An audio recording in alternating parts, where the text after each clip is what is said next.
Hello, friends, and welcome to the inaugural Mac and Mac podcast. I don't know if I love that name. We'll talk about that. I'm Jason Mackey, Michael McHenry on the other side of the screen. You know him.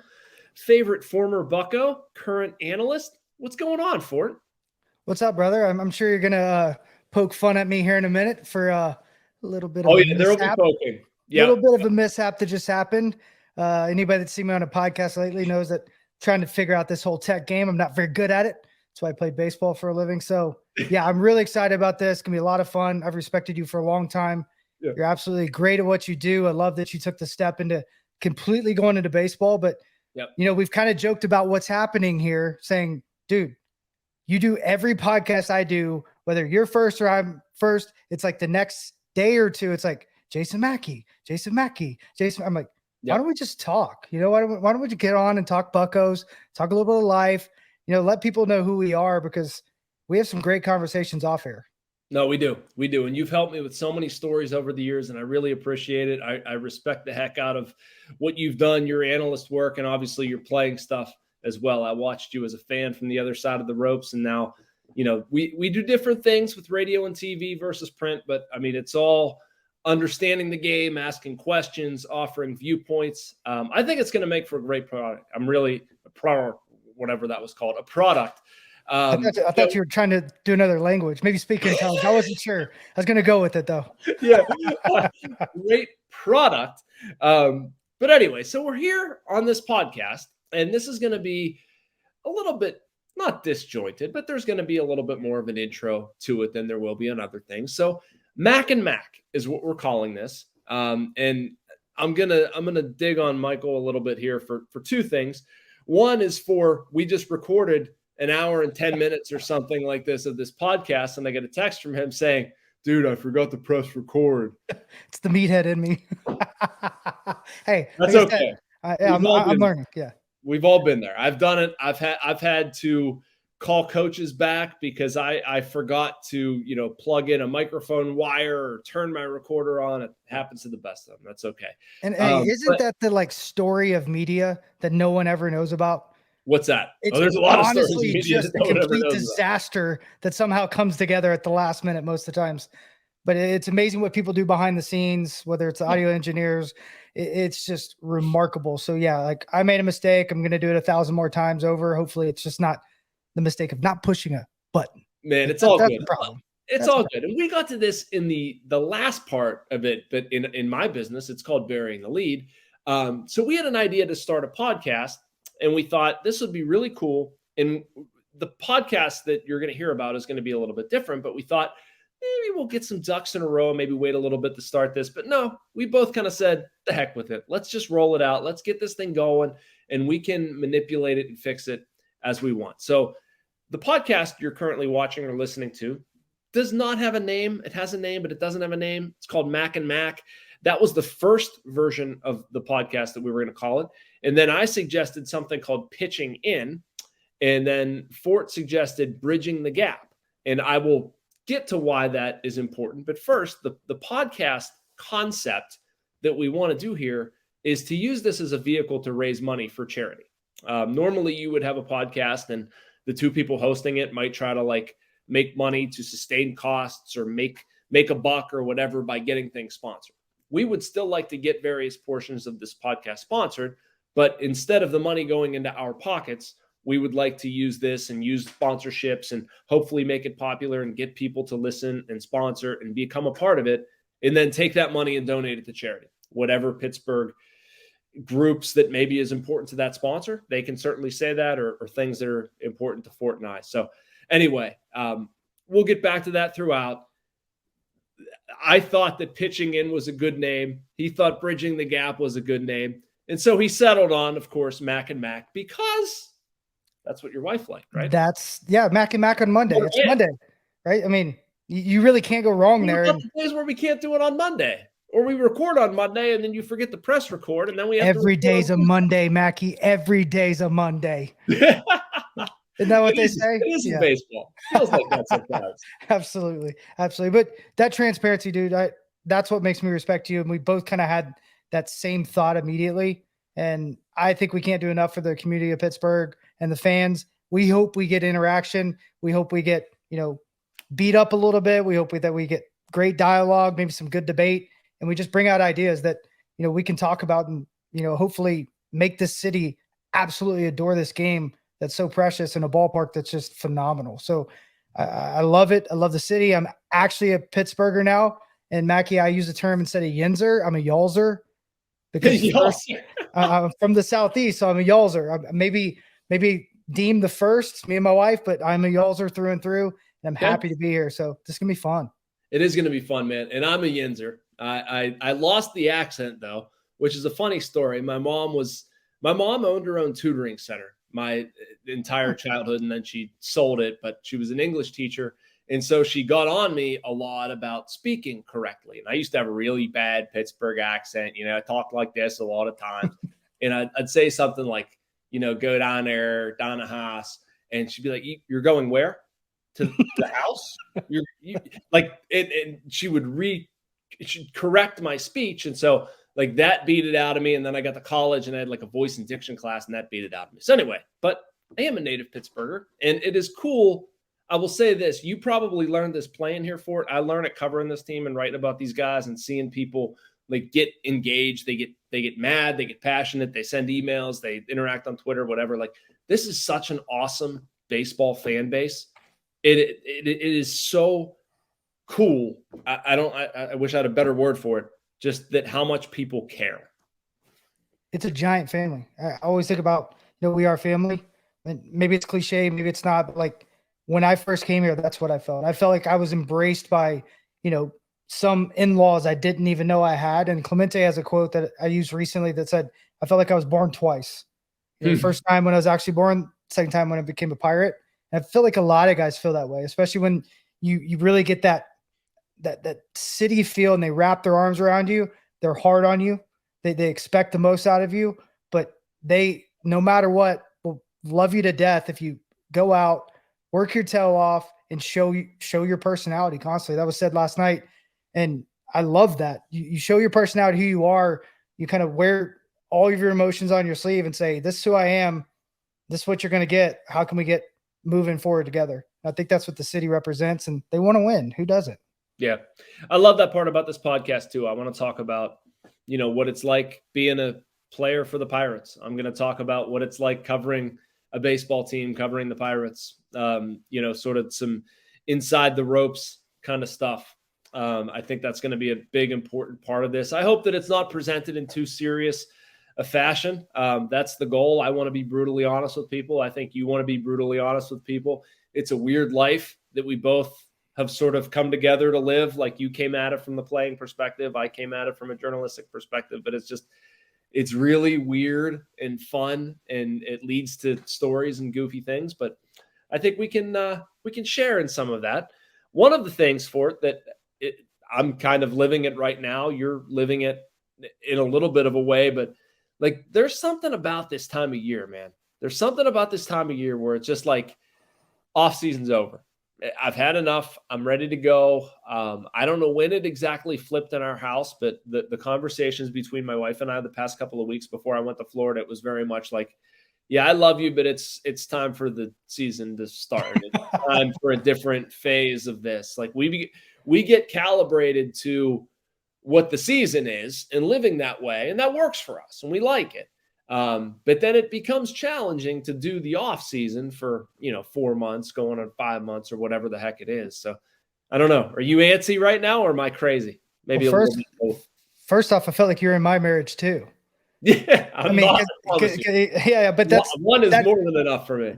Yeah. But like, that is a reality that isn't talked about much. It is like an on-off switch, and I hate it. And I feel like this offseason, Major League Baseball did a really good job of, keeping fans informed. I thought they did a great job at winter meetings. And I think that made the anticipation of spring training a little bit more, I don't know, exciting. And then you think about over the last 3 years, we haven't really had the true pure form of spring training. Now we're having it, right? We're all in. Media's out there. Until you told me the story earlier that you had to stand out in Tubuck to watch the guys today, which is very sad to hear. But I can only see Timbuktu with binoculars, sadly. Yeah. I mean, you thought it was maybe Indy, but it could have been O'Neal Cruz. It could have been somebody you don't even know. Yeah, and I hate to hear that, but I do love that, there's a shift, and it does feel like there's a lot of excitement, not just for, baseball in general, but for the Buccos because of, some of the things that happened this offseason and just the reality that they signed somebody back. We didn't necessarily, or at least a lot of people didn't. I was praying it would happen this year. People said maybe next year, but we signed somebody back that's going to be part of Pirates history for a long time. So yeah, there's a lot of reason to be excited. It's just different for me now. Used to, it's like I'm biting at the bit to get on the field. Now it's like a bear getting out of hibernation. It's so different, So yeah, it's a lot of fun. But how'd you get down there? You really enjoyed the process of driving down there, and you probably want to do it year after year. I mean, purely tradition. Yeah, I mean that 20-hour drive was like a true meditation for you, right? Dude, I thought it could be. I really did. I had podcasts and Sirius XM radio, and I was going to listen to the Pitt game and Grateful Dead concerts and all kinds of stuff to delve into. And like it, man, I hated it. I hated the drive. And by the way, I wanted to say this earlier back to the comment about Griswold, dude, just driving down, dude. And it's so good. No, I wanted to say something earlier relative to my comment of marriage, in case my wife is listening. That came out wrong. Not more than one marriage, or one marriage is more than enough. One marriage is just plenty. I don't need more than that. Or well, when you nail it, right? You nail it. That's it. Well, yeah. When you make your best friend, now get your coverage, you're set. Yeah, no, which both of us have certainly done, but I don't want there to be any. I don't want to be answering that question later because it's not true. Anyway, so I had the bright idea, and the Post-Gazette did not force me to do this. They would have paid for a flight. I just thought, man, I like my car. I've never driven to Florida. It'd be nice to have my car for 7 weeks, which is absolutely true.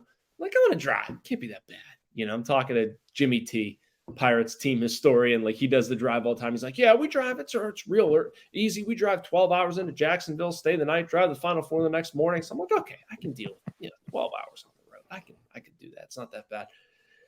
3 hours in, man, I was hurting. And I know we learned in the last podcast, the one that never got recorded, and now I feel like an idiot complaining about this because you would drive from Knoxville to Arizona, but you did have your wife and dog with you, which is a little bit different than the solitary confinement in my car. If I had my wife and dog with me, I would have been okay too. But yeah, I don't know if I'm a wuss or I'm just too tall or something, but I ain't driving again. That was too much. Yeah, I mean, if you don't have to, I get it. But, back in the day, like, really didn't have a choice. If I wanted to have a car for the season, I had to take it out there. So, me and Jacqueline at first would go out and, 34 hours. And to be honest, I wasn't even sure if my old Tacoma would even make it out there, but sure it did. And every single time, Mackie, every time I got pulled over and they thought I was bringing human trafficker people across the border in Texas, because you pack your whole life up. Yeah. Right. You're going across because you're packing up for the entire summer. You're not packing up for spring. Yeah. And then it's like, where am I going to go after that? So yeah, I did it. A Toyota Tacoma. Yeah. Early on. And then that constantly changed, but yeah, we did it year after year after year. Even when I got to the big leagues, it just seemed easier. There's a couple of times where we shipped the car, but I got the car lost one time. So once that happens and you don't have a car and you're running a car and then you have to pay for the shipping as well, you're like, maybe I'll just drive again. So I learned to love it. I did. I learned to love it. We stopped, saw some cool stuff, met some police officers, obviously, almost every year, got close with them, signed some balls for them and talked shop and gave some pitching tips one time. So you never know what's going to happen out on the road. So you just got to, embrace it. Maybe we'll get you an RV one day like I did my last year. I know that's something you're looking forward to. But guess what? 3 hours is not a long trip in RV, and you go a lot slower, but it's a blast. It really is. I recommend a pull behind or one of the really, really fancy ones. I'd kind of right in the middle, but man, it was fun. I felt like a big rig driver. I need to make friends with it. Abby and I have talked about rent one. Try it. Plan. You got to try it. You know my problem, and this is the last personal thing we'll get into because we have a lot to talk about Pirates wise, but like, I get excited and I want to go, and I'm like a 7-year-old. I want to get down here. I don't want to wait. I don't want to be in the car. I just want to be there. And I have nobody else that I can ask, like, are we there yet? Are we there yet? Are we there yet? I know we're not there yet because I can look at my dang phone and see on Waze that we're not even close to there yet. So anyway, I'm excited for it because of all the stuff that's happened this offseason, man. It's been a fun one. We're going to delve into those storylines a little bit later. Kick around Austin Hedges, Andrew McCutchen, Rich Hill, some stuff that's happened with the pitching staff, positional battles, that sort of thing. But I want to start with what I think is probably the biggest storyline of the offseason, at least sans Kutch, is the Brian Reynolds trade request and how you handle that. If you're the Pirates, how you handle that. If you're Reynolds, I think he's going to talk in the next couple of days here and be faced with questions from idiots like me about why did you make a trade request and is it still valid and are you going to play here? How's it going? Is it going to be an issue or whatever? They're going to be framed better than that, hopefully. But Ford, you've been in that clubhouse. You've been in other clubhouses before. Like, do you think will it be an issue? Will it not be an issue? Why won't it be an issue? Why what's the next step here? Does there have to be with Reynolds? I think it's already happening within the clubhouse. I think nice talking. Yeah, I think it's doing a really good job of just owning it. Like Reynolds is out in front of everything he needs to be out in front of. But the reality of it is he wasn't the guy that's on social media saying, I want to trade. They're not going to pay me. He's not saying those things. Like that's the representation around him. His agent released, a statement because they're really far apart. And that's the reality. It is a business. It's always going to be a business. We need to see it as that. And you hope that this can create dialogue that ends in a very positive way, whether he's signed or not. So that way Reynolds, his agent, and the Pirates front office can say, hey, we did everything we could. We just couldn't come together. But it happened the way it did because it did. And we're going to learn from it. We're going to move forward. But it's not going to affect the clubhouse because of who Brian Reynolds is. Yeah. You don't even have to guess, right? He's going to give you 14 words for a 3-paragraph answer. And that's who he is, right? He gets the job done. He works hard. He's a great teammate. He's a guy from Tennessee that you could ask hundreds of people, do you know Brian Reynolds? They'll all say yes, and you can't hear a bad thing about him. So, I mean, that's the first thing. His personality in that clubhouse is absolutely outstanding. He doesn't want the credit. He always gives his teammates credit. So not a problem there. Like I told you before, where I see the problem is the ripple effect of what it could do down the line, depending on how they handle this in the front office. Trying to be as transparent as possible of what they're trying to do and not throw him under the bus, his agent under the bus, or anything else, because you can't hide who Brian Reynolds is. He's a good dude. If he wasn't, it'd be a little bit different. So there's going to be a balancing act and kind of how it ends over the next 6 months or when he gets traded and all those different aspects. I think that's the reality you have to look at and say, did they really give their best effort? They're really far apart, but in the clubhouse, no issue at all. Yeah, I don't see this being an issue for that reason. My understanding with the Reynolds stuff, and I've said this a lot of the offseason, that this isn't out of malice or something like that. It's not like Brian Reynolds is sitting here saying, I don't like my teammates. I don't like my coaches. I don't like the city. I don't like playing here. Like he loves all of that. I've talked to him about all of that. There's also maybe you call it a dirty side, but an underside to this sport. It's a business. And, it's very matter of fact. And that's why you pay people to handle that business for you and you don't think about it and whatever. And, Brian Reynolds and his representatives value him at a certain dollar amount. The Pirates value him at a certain dollar amount. And those $2 amounts are clearly not the same thing. And so, it's Reynolds' representatives to do what they view as best for him. I am a little surprised for it that he signed off on that happening. I can't imagine that they would make the trade request without consulting him. Like at some point he would have to say yes, I'm okay with that getting leaked and that going out there. I'm sure they explained to him this happened with JT Realmuto. This is the upside to doing it. This is how we feel like we're putting pressure on the Pirates, et cetera. But bottom line is it's business getting in the way of a game. And I really don't think anybody could question what the dude does productivity wise or the effort that he's going to put in or something like that. I mean, you can question whether it makes good sense for the Pirates to sign him, or whether it makes sense for him to want to sign here, or whatever. Have your opinions on it. But I'm not going to worry about his play. I'm not going to worry about his effort. Fact of the matter, I mean, if we're all being honest here, I don't think it's going to matter for too many more months. I think the Pirates need to get an offer that's better than what they have right now, and he's probably going to be traded. At least that's the way I see this thing unfolding. But, I don't see it to where everybody can't get along for a couple more months. Completely agree. And when you think about Brian Reynolds' agent and him signing off on it, he's a guy that probably just said, what do you think's best, and go. He probably doesn't even want to deal with it, talk about it. He just wants the reality that's at play. I mean, you look at the money that's thrown around across baseball this offseason, and you look at even the Mets signing, and in the last unrecorded podcast, you corrected me, which I appreciate. And Nemo signed for somewhere in the $180 million, $160 million range in December. And in January, you're breaking the story. They're $50 million apart. Yep. That's a ton of money for a guy that's not even as valuable as Brian Reynolds. But that's a big market team. But a guy like Brian Reynolds would thrive in a smaller market and get a chance to, not answer those 9,000 reporters, the people that can beat you up for having a bad week.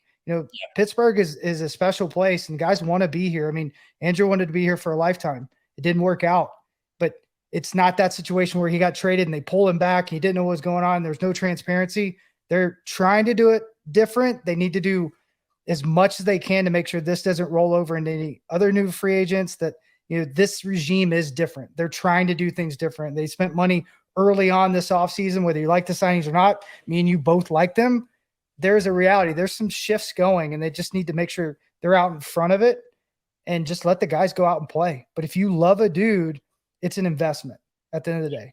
Do I believe this dude should be a part of this? Not just by the performance he can have on the field. Can he impact my community? Can he impact the younger players? Can he do some things to make everything around us better? Because ultimately, even when that play starts to kind of fade away, right? You're still going to sign to Adam Wainwright. You're still going to sign to Yadier Molina. You're still going to sign that Albert Pujols, who came back to St. Louis and thrived, by the way, because of who they are and how they've represented themselves and how everyone seems to always get better around them, right? But that's what you kind of have to look at, and they have to get creative, with money. Whether it's really early, you said 2019 they should have signed him. I said 2020 they could have signed him too, because of all the craziness and how the uncertainty could have been to their advantage. They just got to start thinking a little bit outside the box, because they're not doing it like St. Louis or Cincinnati, who are similar markets. And I do think that the ship sailed on their opportunity to sign Reynolds. Like, it should have been 2019. That stinks to hear. But hey, he's going to go out and do his thing. There's a chance that it could end out in both people's favor. That's what I hope. You're right. And let me ask you this, because I don't want to you shoot myself in the foot, because I am genuinely curious to hear your response to this. And this is not something we did in the first podcast. I actually never had the opportunity to ask. So in my head, looking at this as an outsider, I think they're bringing back Andrew McCutchen. Here's somebody who has signed for fewer dollars, saw the value of playing in Pittsburgh, saw the value in what he could be here, and became that. And I think Brian Reynolds could very easily become a similar version of that. Will that conversation ever happen? Like, is that realistic in a major league clubhouse, that maybe over food or on a flight or bus or whatever, that at some point Andrew McCutchen and Brian Reynolds are going to have a conversation about what it's like to play here? And maybe it's not even like a finite thing. Maybe they just happen, it happens in bits and pieces or whatever. But I mean, could Reynolds realistically look at what McCutchen did here and then have a change of heart maybe in June? It's man, you know what? I kind of like it. I kind of like what I could be here, and I'll take less money. This is what Kutch said might be a good idea. Is there any smoke to thinking that one might rub off on the other? No. I think it's too much of a business, huh? No. I'm saying the players have the biggest influence on a day-to-day basis with other players. Okay. There's more that's unseen and unheard in conversations outside.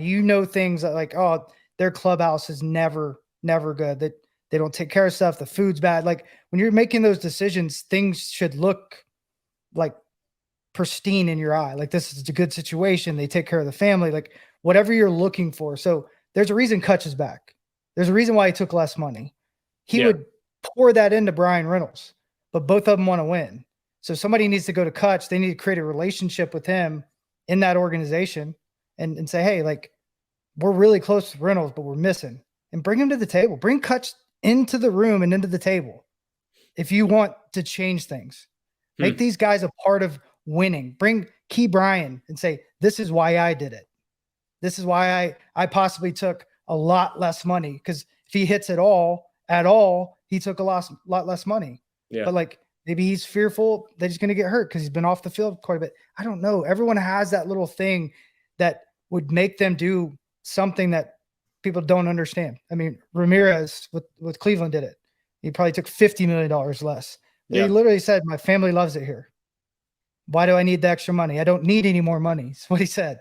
And there's something to be said about that too. And if you win, you can make more money. And I don't think Brian Reynolds is driven by that. I think he's doing very well for himself. I think he takes care of his money. And I think he just wants to fill the value. And I told you the story about Daniel Bard coming over the Ips. I was close with Matzik and part of that process with him and Jason Kuhn, who's a really good friend as well. And I asked Daniel Bard, I said, why Colorado, man? I never thought it was a big deal pitching there. You could adapt, do some things different, but why did you do that? Like, that is not necessarily an easy thing to answer to people. And I know you got to ask 1,000 times. He's like, non-stopped after I made the decision. But it's because they literally showed how much they wanted me. I felt wanted for the first time. They saw me, they cared about me, and that's why he did it. And that's why he signed back and back and back. And that comfort is invaluable. So if you have that, I think Brian Reynolds signs, because I think he is a homebody. You know, the first thing he wants to do is get back home to Nashville.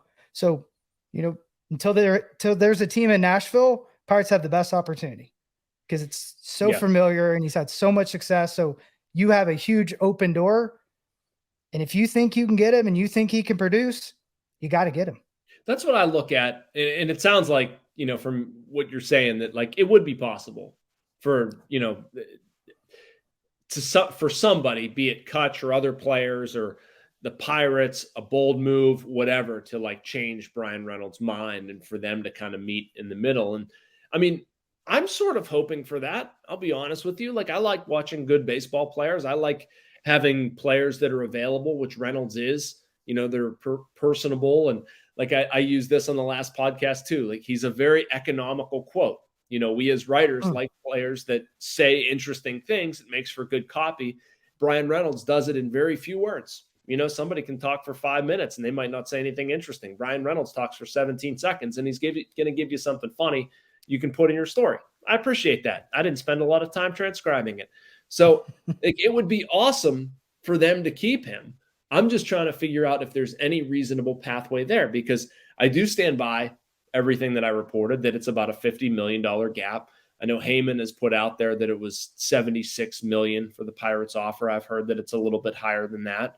I've heard that his ask was in the $135 million range. Which look at Nemo. Like, is that fair? You know what I mean? So I don't, and I wrote this story, I think it was around the holidays, where you could look at like Sean Murphy, different positions, but they've been around about the same time. Both debuted in 2019. They accrue a reasonable amount of value doing it different ways. And you could look at it and say, okay, Murphy, what did he get? 76.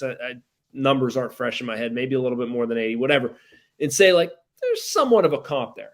And then you could look at Reynolds and Matt Olson, and like Reynolds is basically on this Matt Olson track where you could totally cash out if you don't sign anything in 2 years, can accrue a few more. Like, he's already the WAR pace that Olson was on. Reynolds is already above it. You say, like, man, I'm not signing anything. I can cash in for $160 million in 2 years if I bet on myself. So, like, I understand why it doesn't make any sense. You know, I just hope there's maybe a little bit of a softening and a realization of, like, from the Pirates' perspective, this is what Brian Reynolds means to our franchise and our fan base. From Brian Reynolds' perspective, this is what it means to play here, and this is what I could do here, and there are some seriously special things that we can accomplish. So we'll see. Yeah, and the one thing I'll say that people don't know just from a personal experience is I'm going through arbitration for the second time, had the best year of my career, and they came with the exact same number. And it was insulting. I'll never forget, my agent called me and I was so excited. I'm hoping for a 2-year deal. Guys like throwing to me, I had one of the lowest ERAs in Colorado history. And I was like, I'm a career backup. I'm not going to try to think I'm anything more. Like, this is what I'm owning now. And they came back $750K, $750K. How does that make sense? Even by any standard of arbitration, if I just show up the next year and I'm in arbitration, it goes up theoretically. And my agent said, call when you grow up. And that's the biggest thing, is like, sometimes like you got to realize there's a huge respect that should be thrown there. And I don't know the ins and outs of the personalities involved and whatnot, but I know Brian Reynolds is worried about baseball and baseball only, and his agent's worried about making money only and representing his clients. So Brian Reynolds isn't really a part of this. He's just saying, okay, man, like whatever you think, until it gets close. Play ball. Yeah, I just want to play ball, hit balls in the gap, man. And that's it. Like, and that's the guys you want, period. And if it's $30 million that he gets involved and he's like, man, I just don't care that much, making an incentive, if we make the playoffs, give me more money. If we make the world, like, that's the creativity that could be. Defer money, just do things different to figure it out. If you love the guy, and I love the guy, I'm with you. Like, I like watching him play, and just the way he responds to things is outstanding. Yeah. All right. So that wasn't the only storyline of the offseason. Obviously, let's pivot here and talk about some other things. Andrew McCutchen, obviously something near and dear to your heart. Who's that? McCutchen? McCutchen? Yeah. Okay. Oh, okay. Number 22 in your programs, number 1 in your hearts. Man, let me just preface it with this. I didn't get a chance to say this in our fake podcast that we recorded, but it's never going to die. I'm like a professional shrink sometimes. I feel like my email inbox is just people complaining about the Pirates, and they're agitated about this, that, and the other. And I heard about Austin Hedges' batting average and Rich Hill's age, and people just all varying degrees of ticked off about what the Pirates did this offseason. They signed Andrew McCutchen. It's all bets are off. Everything's good. They had a great offseason. We're going to games. It's exciting again. It's like, it doesn't matter how much, Ben Cherington can say something. I can say something. Derek Shelton can say something. Probably even you, Fort, can say something. But if Andrew McCutchen says, you know what, it's good enough for me, people are like, well, Kutch, clearly. If Kutch likes it, I'm in. It's just so funny to me that, how beloved he is and how their offseason took such a turn once he signed. Yeah, I think too, because like he puts up a reflection of a lot of good that we get to watch. So I think it made a lot of people feel like, oh, they think they're close. They're going to do this. And then about 2 weeks later, it seemed like all that started to fizzle away. It's like, oh, why did they spill more money? Why did they do that? I'm like, man, like, it's not even spring yet. Like, let's wait and let these dudes get out there. Like, the talent is off the charts. These guys are like knocking down the door, not knocking on the door. It's a reminder of when I was in Tampa Bay my last year, and the team that they put on the field in AAA could have competed at times in the big leagues. We're top 5 all time in strikeouts as a AAA team. And I believe that was even mixing in major league numbers. The numbers they were putting up are stupid. And then year after year, after that year, 18, 19, 20, 21, 22, 23, win. I'm assuming they're going to win again this year because they still have a lot of that goodness in place. So that's the reality. Except this team, outside maybe a couple arms, is more talented than that team I was on. I'm talking about the AAA and the big league team. So it's going to be exciting to see where this could go. And yeah, why wouldn't you sign your Andrew McCutchen? You live here, you married a girl from here, and your like heart is literally here. So I've been able to go hang out with him. I watched him hit. He looks awesome, as good as his team in a long time. And I'm excited for people to see this guy take off this year, because he's never DH'd before. He's never been the guy that everyone's going to be like, that's Andrew McCutchen. Like he's going to be a folk hero to these guys that are in the locker room. That's going to make a dude feel good. And with confidence and conviction and body movements that look different and understanding how to DH, watch out. Watch out. And then O'Neal Cruz is going to get a ton of national headlines, so it's not going to be him anymore. He can step back and say, go ahead, Cyborg. Take it away, sir. I'm going to stand over here and do my thing and look up and see those big numbers. And if we run as much as I think we could run, dude's going to get some heaters. If he gets all those heaters, watch out. I don't think that's something we're talking about enough. And this is too much of a sidestep, so let's not go too deep on this. But like, this can be an athletic, fun team on the bases, dude. I was watching G1 Bay today at Pirate City. It was one of the few players within about 300 yards of me that I could actually see. Like, dude's hitting ropes. And he's not a big dude, so that's great. Yeah, I know, right? He gets on base, he can run. O'Neal Cruz can run. Kutch can still move. Key Bryant stole 20 last year. Like, I don't know if I said O'Neal Cruz, but obviously he should be mentioned in that sentence. Like, Jack Sawinski stole 4 bags last year, which surprised me. I feel like he can have more than that. Like, this should be a pretty mobile team, and I agree with you. If they are getting guys fastballs to hit, they're going to demolish some fastballs. They really are. And then, too, you think about the hanging breaking balls. Yeah, true. When guys are running and pitchers are messed up and thinking about other stuff. Right, and you know that feeling. I mean, you pitch, so they may hang breaking balls. Oh, I know the feeling of hanging breaking balls. Don't you worry about it. There's nothing I know better than hanging breaking balls. That's good. That's good. Yeah, it's going to be. I didn't have a breaking ball that I could even hang. Like, I had bad and worse. I was fastball split, and I threw a curveball that, like, you had a splitter. What's that? You had a splitter? I had a splitter. Yeah, it was actually. That pitch. I think if you're a kid and you're trying to get it together, figure out if you can even handle throwing it. But there's a reason why guys don't throw it. They're scared of it. But if you can throw it, it's almost unhittable. It literally is almost unhittable. I don't care if it's 80 miles an hour or 92 miles an hour. It is so hard because of the aggression you have at release point. So I tell guys all the time, like, what should I do? I'm on my last limb. I'm like, can you throw a split?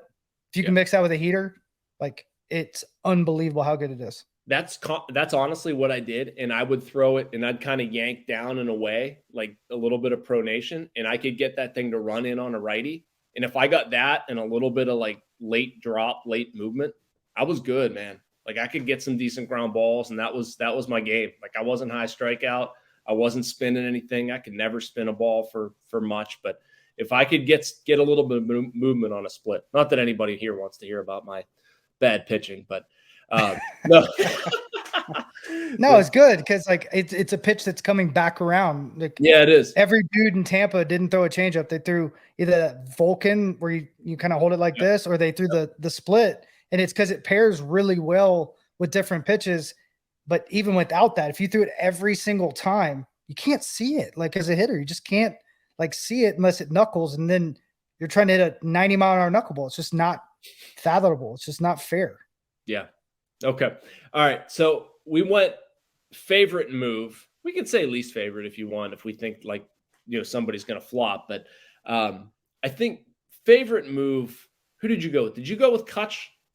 I said the designation of Adahar because that showed. Oh yeah, that showed me. Former major league player Michael McHenry roots for designation. No, not by any stretch. The guy's going to catch on. He's probably going to have a good rest of his career, and I hope him the best. Good dude.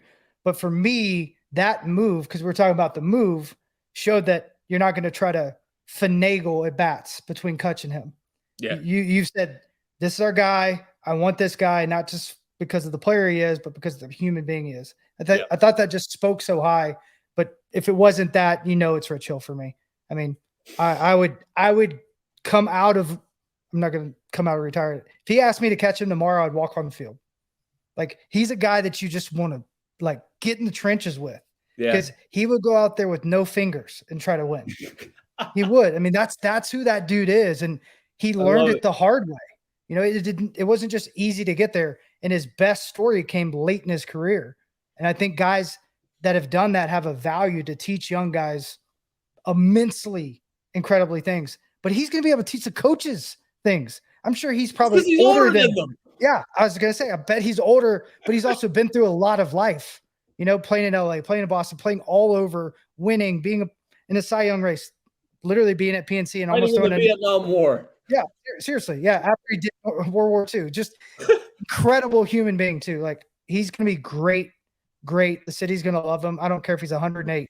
If he can throw. No, I know. Dude, we've been rolling out a bunch of like preview stuff on postgazette.com. And one of the things I did was like 4 thoughts, 3 numbers, 2 predictions or whatever. But one of the things that I wrote in the pitching one is I think that Rich Hill is going to be fantastic. And I think people are going to love him. He's so fun to watch pitch. And you know this, but like throttling of the breaking ball, dude can throw like 4 variations of a curveball, which is just unfair because I couldn't throw 1 variation of a curveball. But like he's throwing 87, 88. And then he's throwing like a little bit of a looper. Then he's throwing it on somebody's back foot. And the person that taught me about that was you, by the way. But I want to watch that. I want to see the big loopy one coming in at 67. I want to see the dude who's 43 making some 23-year-old kid look silly. And when he does that, and he does that enough times, I think he's going to be really good. And it drives me crazy for people who have determined that Rich Hill is suddenly going to stink. And I think I've gone on this rant to you before. I've gone on this rant in places. But like, how can the rest of baseball be so darn excited about Rich Hill? 38, 39, 40, 41. He's still pitching. Yay, that's amazing. But he comes to Pittsburgh, and all of a sudden, nope, dude's going to stink. It's a terrible signing. He can't pitch anymore. How?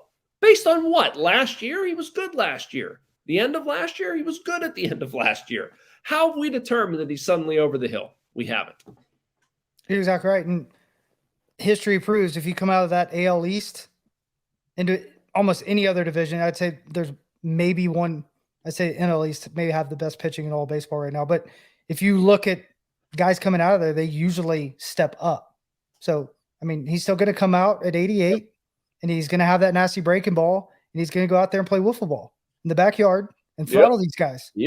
And it's going to be so different than every other guy we have. And that's the big kicker here. Everyone else we have going is going to be throwing 93 to 99. So the big difference here is like, think about 87 lefty, baby. 87 lefty. You're going to see 65% breaking balls. Hang with them, And there's another guy that literally resurrected his career, Drew Smiley, right? He throws 65% breaking balls and nobody can hit him. Well, Rich Hill's still better than him. And obviously Smiley got a great deal this offseason. So it's just looking at it you have no reason not to believe he's going to come out and do his thing. Yep, no doubt. The other one that I threw out there was Carlos Santana. You better listen up, fans, because he nailed this one. Luckily, I just got to hear it. And former teammate of mine in Escogido, and he absolutely nails this. We didn't even talk about it before. Who? I nailed it? You nailed it. Yeah, the heck. Yeah, me and my wife high-fived when he signed. Really? Yeah, and my wife and his wife still talk, trying to find a place, got 5 kids. Boy. Awesome dude. So it was a high five because it was like, yes, this is a great signing. But you nailed what you said. So take it away. I mean, try to put yourself in. I don't mean you for it. I mean, you literally have been in this situation, but people listening, you're in your 20s. I was such a jackwagon in my 20s. I could have easily used somebody. Jackwagon? That's good. Yeah. Jackwagon. You ever heard that term? No. Is it something like an Amish wagon, or what do we got here? I do not think there are any Amish links there. I was basically an idiot. Not basically was, but anyway. So, and I'm not calling O'Neal Cruz and Rodolfo Castro an idiot. I'm trying to be funny to just say that, I think an older Dominican player would be good for those guys to have somebody you can follow, to have somebody in that clubhouse. I use the phrase, and Fort, you like this one, and put some adults in the room. Put some adults in the room, man. Yes. I spent a lot of times covering the Penguins. One of the things that I love about them and the culture that they've built, you look at Sidney Crosby, Evgeny Malkin, Chris Letang, Patrick Hornquist when he was here, Marc-Andre Fleury or whatever. You've got some guys, Chris Kunitz, Matt Cullen. Anyway, I could go on. But guys that have been there before, there's a steadying factor to this. It's not what we saw last season. There's so many dudes that are just shell-shocked because they haven't been there before. They're trying their butts off. They're doing everything they could possibly do. It's not their fault they're young and inexperienced. So you bring in Santana, you bring in McCutchen, you bring in Rich Hill, you bring in Austin Hedges. That was a need for them more so than I think they wanted to publicly admit, and I'm glad to see they took care of it this offseason. I think Santana is going to be the biggest one of that bunch, man. I really do. And you just look back to last year, Quintana, every starter after the start. And, we were probably the only team that gave him an opportunity to start. So they took a huge flyer. Year before that was Tyler Anderson. And I could have told you immediately when they signed him, if he doesn't even pitch a game, he'll be so enthralled in everything there, because he used to sit in hitters conversations with me and Nolan and Tulo and Kadire and just sit there and just give his opinion, give his thought. Why do you think this? Why are you doing that? And I'm like, dude, I love this dude. Who is he? And they're like, it's Tyler Anderson, one of the top prospects, probably never going to pitch again. Then I saw him pitching. I'm like, I want him on my team. And that's what they seem to be doing is grabbing guys that, maybe have had a weird career or a great career, or maximize their potential, and throwing them in around these really talented dudes. And I have guys I could tell you, just rattle off, Michael Kadire, Morneau, D. Lee's one me and Kutch were talking about the other day, that impacted you because of whether it's the way they work, the way they talk, the way they went about it. But there was something that literally propelled you forward. And that's what you need. And it's a lot easier to get that when you see them playing catch. Like if a coach is out there and he's taking ground balls and whatnot, and you see, wow, he's way better than I am, I probably should listen to him.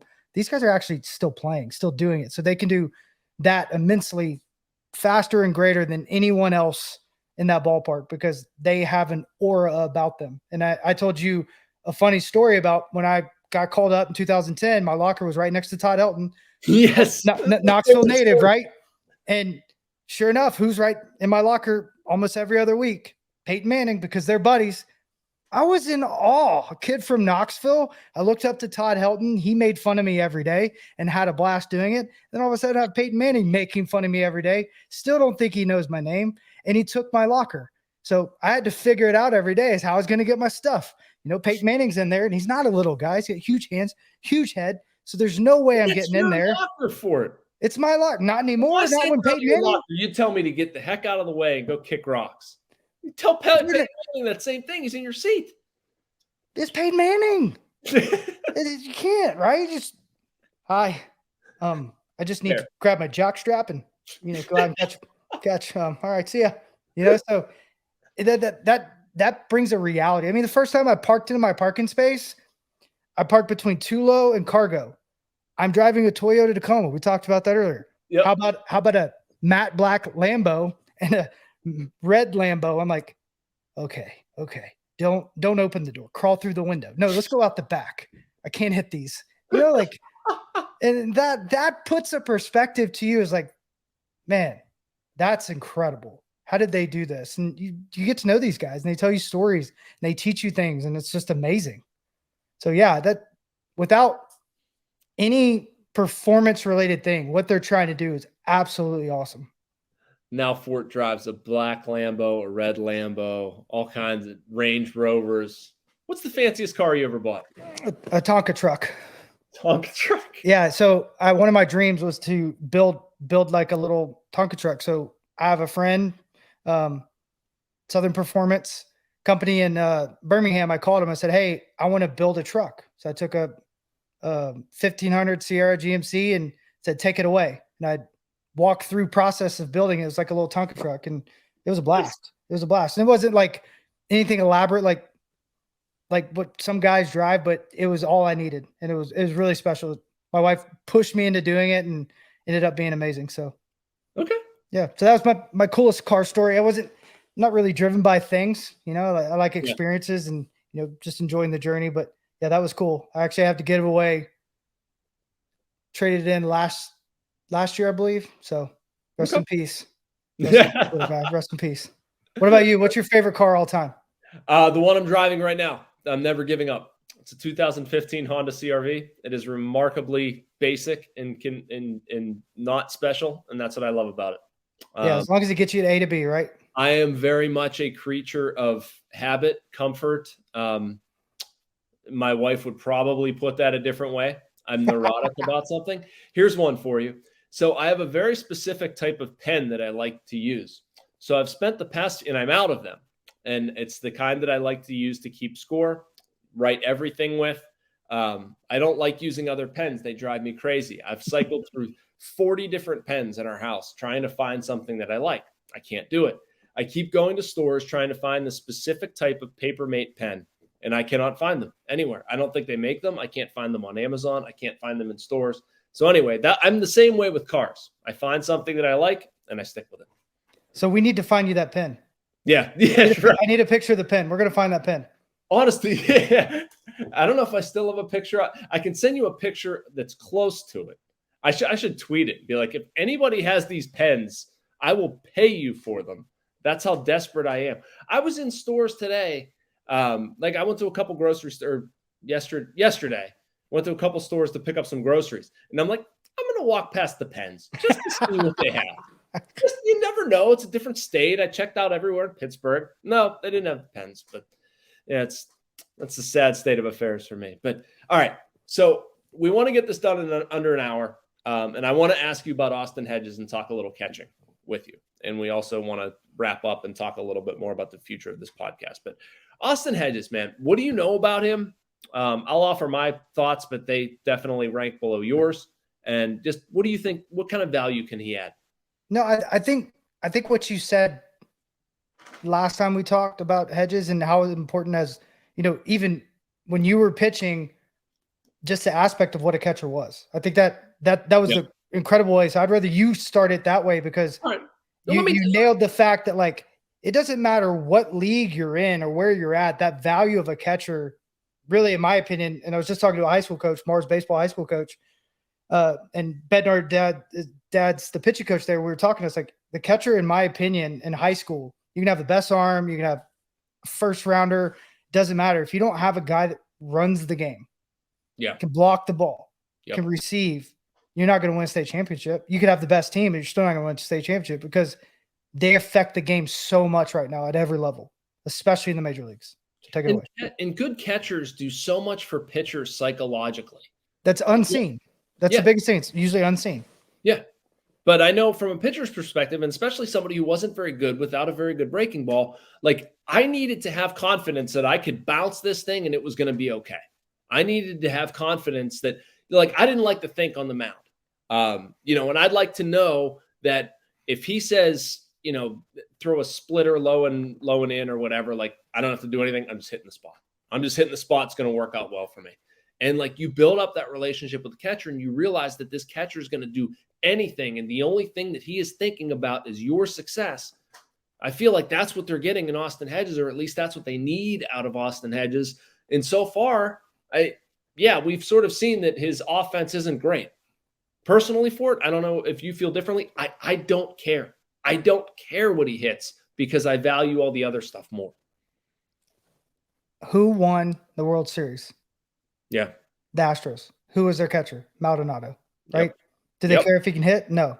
He manages a game. He calls a great game. He has a knack for seeing things out in front of him. And I always say that the catcher's the only guy that's not in the field of play. You're an extension of that coaching staff. So you're the guy that's facilitating everything that goes on. So, there's times where I was playing with guys, I'm a little bit older, and I called my last year the Mickey Mouse Club. I was the adult in the room, and I was doing things and allowed to do things and pushed to do things that, as a youngster I wasn't, but that's what the catcher does. You should be, hey man, like you may want to just kind of move him over to the left because kind of the movement or the flight path that's a certain pitch that's been all day long. It's probably going to cut, not sink, but they're expecting the sinker because they're seeing the sign. Now they're hearing the sign. So I think you facilitate a lot of things. And what I love about Hedges is he's never kind of rolled up and disappeared.